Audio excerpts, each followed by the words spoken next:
मुझे पहले लड़के की तस्वीर दिखाओ माँ, फिर मैं फैसला करूंगी हाँ या ना का। माँ ने सीमा की तरफ देखा और कहा, हम तुम्हारे लिए कोई अच्छा लड़का नहीं देखेंगे क्या?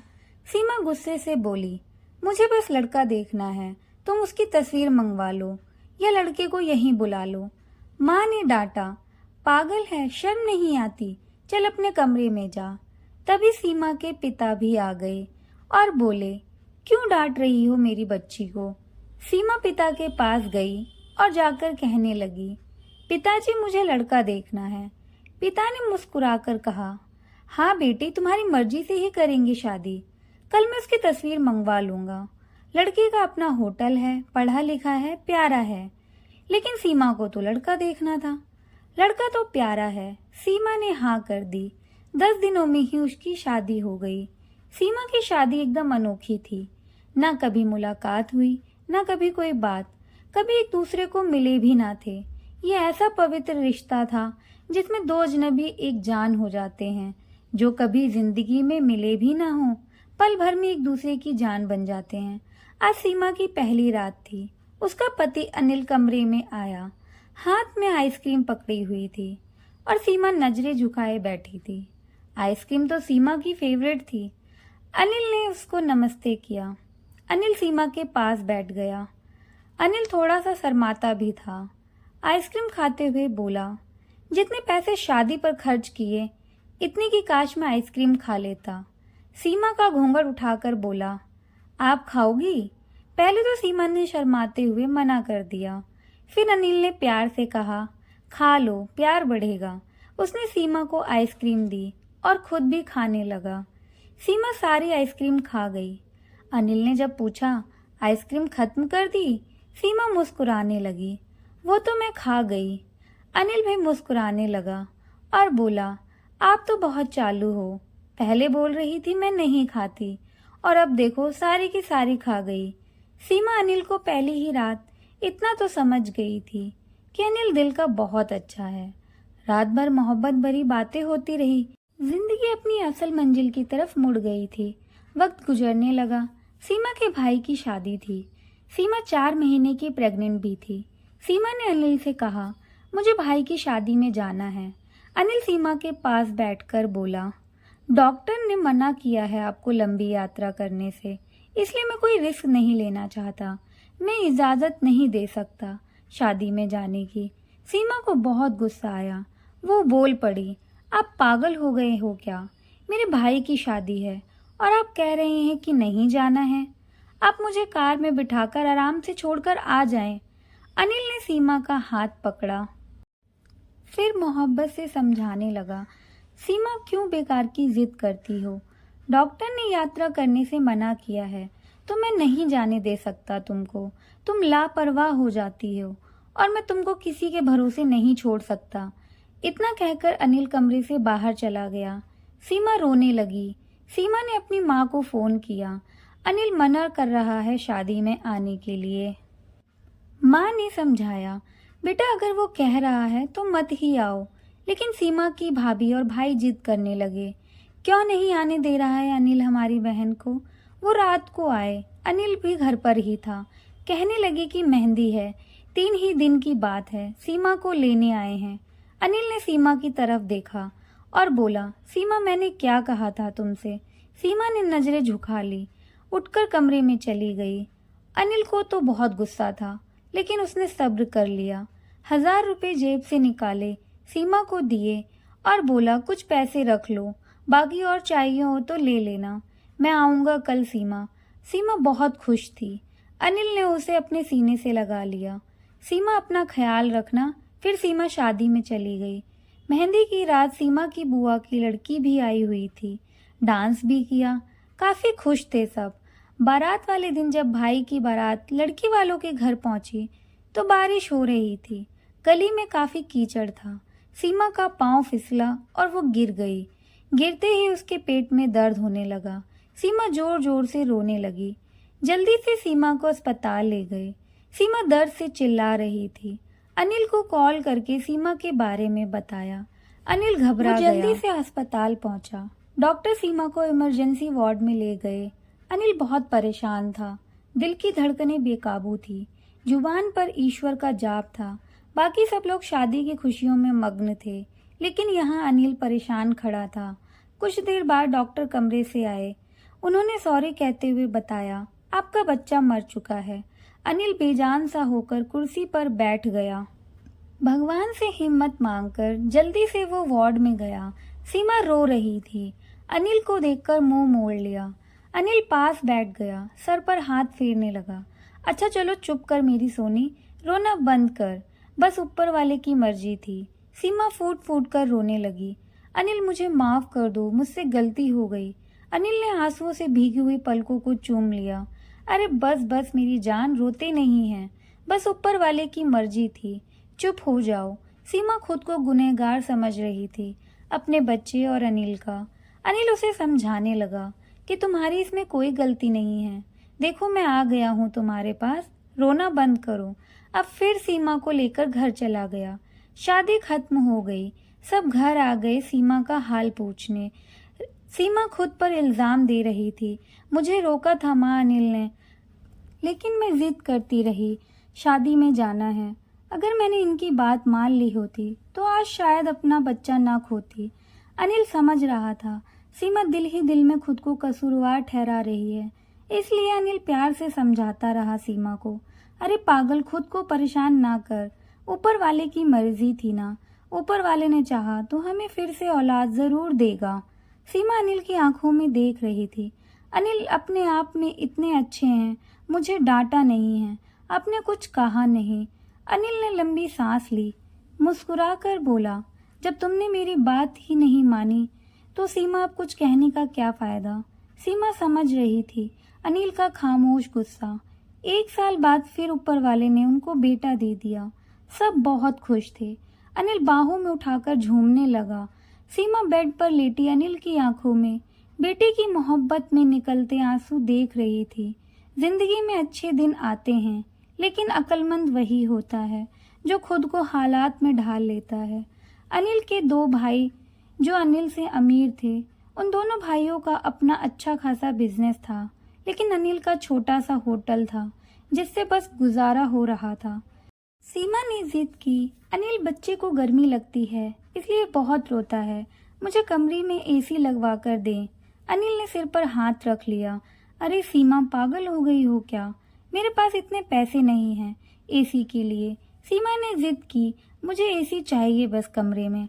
अनिल अपने बेटे को सीने पर लिटाकर खेल रहा था उसके साथ। सीमा बस एसी लगवाने की जिद किए बैठी थी।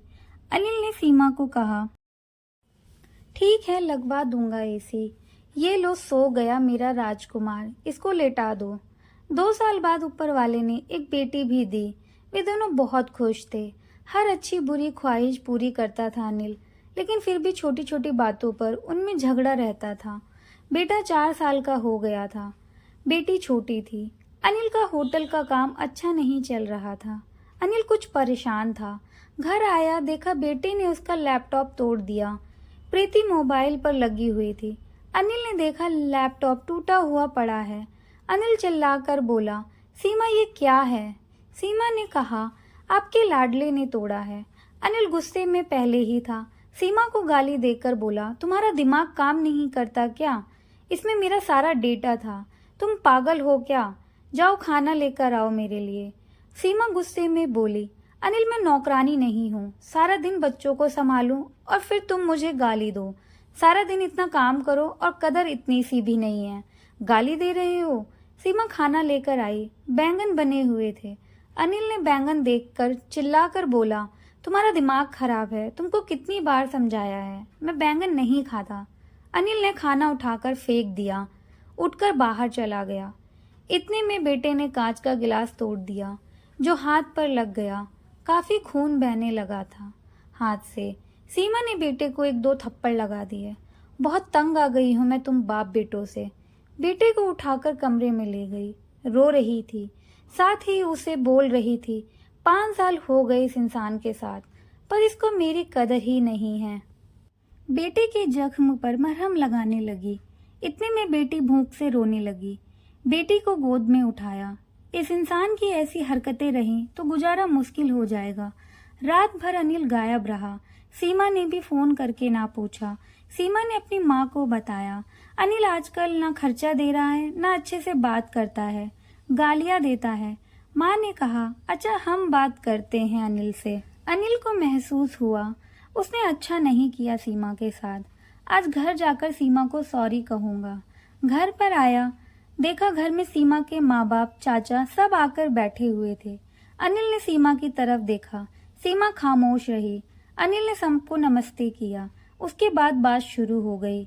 माँ चिल्लाकर बोली, क्यों बेटा, तुम खर्चा नहीं देते हो सीमा को और गालियाँ क्यों देते हो? अनिल को बहुत गुस्सा आया। घर की बात है, हम दोनों सुलझा लेते। अनिल ने गुस्से से कहा, इसको सब कुछ देता हूँ, ये बस तमाशा करना चाहती है। सीमा भी गुस्सा थी। वो भी गुस्से में बोली, क्या देते हो? महीने में 10,000 बस, जिससे दोनों बच्चों का दूध भी पूरा नहीं होता। एहसान करते हो मुझ पर? तुम्हारे बच्चों पर खर्चा करती हूँ। बहस इतनी बढ़ गई कि अनिल ने सबके सामने सीमा को थप्पड़ मार दिया। सीमा की माँ को बर्दाश्त नहीं हुआ। वो अपनी बेटी को साथ ले गई। दोनों बच्चे भी साथ ले गई। अनिल ने बहुत रोका पर सीमा नाराज होकर चली गई। सीमा को थप्पड़ ज्यादा जोर का लगा था, निशान बन गया था चेहरे पर। माँ भी रोने लगी। न जाने पहले भी कितना जुल्म करता होगा मेरी बेटी पर, कमीना इंसान। अनिल पहले से ही अपने होटल की वजह से परेशान था, काम ना होने की वजह से, और अब ये परेशानी बन गई। सीमा मायके में थी, अनिल यहाँ घर में परेशान था। हालात इतने खराब हो गए कि अनिल को अपना होटल बेचना पड़ा। 2 महीने गुजर गए। दोनों ने एक दूसरे से बात तक ना की। दोनों गुस्से में थे। अनिल कहता, खुद गई है खुद वापस आएगी। सीमा भी अकड़ में थी, मनाने आएगा तो जाऊंगी। दिन गुजरते गए। 8 महीने गुजर गए, कोई बातचीत नहीं हुई। अनिल के एक दोस्त ने अनिल से कहा, विदेश जाना है तो बताओ, मेरे पास एक वीज़ा है। हालात काफ़ी बुरे थे। अनिल विदेश चला गया। नंबर बंद हो गया। 1 साल गुजर गया। दोनों ने कोई बात न की। सीमा भाई से खर्चा लेती थी, बच्चों के दूध का या फिर दूसरी ज़रूरत के सामानों का। भाई कब तक दे सकते थे खर्चा? उनके भी अपने बच्चे थे।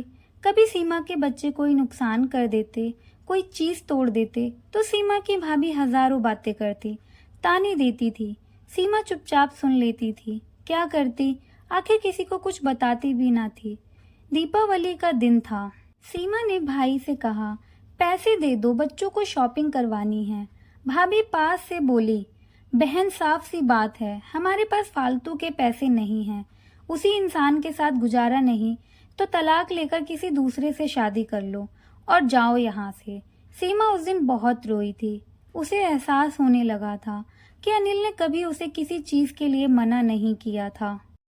उसने हमेशा उसको पलकों पर बिठाकर रखा था। अनिल दुबई में बच्चों को याद कर बहुत रोता था और कहता था, सीमा पागल थी, बात कुछ नहीं थी और तूने ये क्या कर दिया। उधर सीमा के भाई ने सीमा के लिए एक आदमी देखा जिसकी पत्नी की मृत्यु हो चुकी थी, 4 बच्चे थे। उसके भाई ने सीमा से कहा, बस अनिल से तलाक ले लो, इस आदमी से शादी करके घर बसा लो। इतना सुनकर सीमा की आंखें भीग गई आंसुओं से। जल्दी से मोबाइल निकाला, अनिल को फोन लगाया। नंबर बंद आ रहा था। सीमा रोने लगी, मुझे अनिल के पास ही जाना है, मुझे कोई शादी नहीं करनी। उधर अनिल का भी दिल तड़पा। उसने सोचा, मेरी सीमा तो मासूम सी है, थोड़े से गुस्से पर नाराज हो जाती है, खुद ही माफी मांग लूंगा अपनी जान से। वो टिकट करवाकर हिंदुस्तान वापस आ गया। सीमा रो रो कर भगवान से अपने पापों और अपनी गलतियों की माफी मांग रही थी कि ऊपर वाले मुझे माफ कर दो, मुझे मेरा अनिल वापस कर दो। रात भर रोती रही। सुबह बेटे को नाश्ता करवा रही थी कि दरवाजे पर घंटी बजी। भाभी ने दरवाजा खोला। सामने देखा अनिल खड़ा था। सीमा की नजर पड़ी अनिल पर। हाथ से दूध का कप छूट गया। नंगे पांव दौड़ते हुए जाकर अनिल के सीने से जा लगी। चीख चीख कर रोने लगी, अनिल मैं तुमसे बहुत प्यार करती हूँ। अनिल के पांव पकड़ लिए, माफ कर दो अनिल मुझे। अनिल ने सीमा का माथा चूमा, आंसू साफ किए। तुम भी माफ कर दो मेरी जान, मैंने गुस्से में ज्यादा बोल दिया था। बच्चों को सीने से लगाया। अनिल प्यार करने लगा। सीमा अपने भाई और भाभी की आंखों में आंखें डालकर बोली, मेरा पति मेरा हमसफर है मेरे पास। अब आप लोगों को मेरी फिक्र करने की जरूरत नहीं है। आप लोगों का बहुत बहुत धन्यवाद। वो अनिल के साथ घर वापस आ गई। दोनों खुशी से सब बातें भूलकर जीने लगे। लेकिन वो इस समाज को इतना बता गए, जज्बात में जुदा हो जाना बहुत आसान है, लेकिन जुदा होकर जीना बहुत मुश्किल है। जो दर्द एक हमसफर महसूस कर सकता है, वो कोई और नहीं समझ सकता। गलत फैसला लेकर जिंदगी बर्बाद ना करें। ये सब वक्त के साथ बदल जाता है। हाँ, कोई नाराज है या घमंड में है तो जाओ मना लो, राजी कर लो एक दूसरे को, इससे पहले कि देर हो जाए। कहानी अच्छी लगी हो तो प्लीज़ वीडियो को लाइक करें और चैनल को सब्सक्राइब करें। Thank you for watching.